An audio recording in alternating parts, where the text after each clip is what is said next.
hanya saja ini bagian-bagian yang saya interest di dalamnya. Soren Kierkegaard menggambarkan bahwa manusia itu hadir dalam keterlemparan, manusia hadir tanpa sebab, tanpa tahu alasan mengapa dia dihadirkan di alam semesta ini. Nah, sehingga pada akhirnya manusia mengalami krisis eksistensi dan dia mulai bertanya, mengapa saya ada dan apa tujuan saya ada di alam semesta ini. Namun akhirnya memunculkan dua jenis manusia yang pada akhirnya oleh Soren Kierkegaard disebut manusia autentik dan manusia inautentik. Manusia autentik adalah manusia yang akhirnya menjalani kehidupan tapi tetap menyimpan gelisah di dalam dirinya tentang pertanyaan mengapa saya ada dan apa tujuan saya ada di alam semesta ini. Sedangkan manusia inautentik adalah manusia yang akhirnya melebur di dalam kehidupan sehari-hari dan melupakan pertanyaan-pertanyaan filosofis di dalam dirinya tentang mengapa dia ada di alam semesta ini.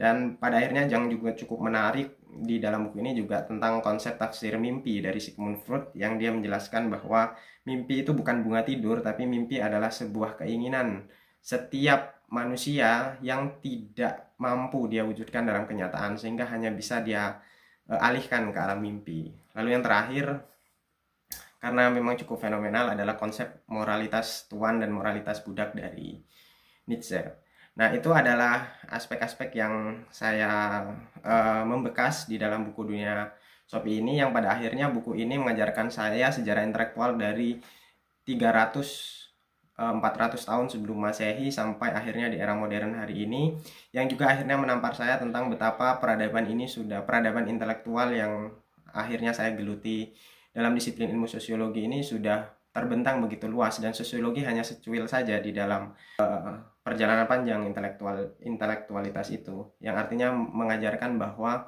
apa yang kita tekuni hari ini sebenarnya sudah banyak didiskusikan dan didialogkan untuk itu. Dan maka dari itu, dari buku ini saya belajar bahwa harus semakin terus banyak membaca, karena banyak hal yang tidak kita tahu di alam semesta ini, banyak hal yang sebenarnya kita tertinggal dalam mengikuti update perkembangan intelektual itu. Jadi ya, jangan berhenti menonton video tentang buku dan lanjutkan membaca buku Anda sendiri. Salam literasi.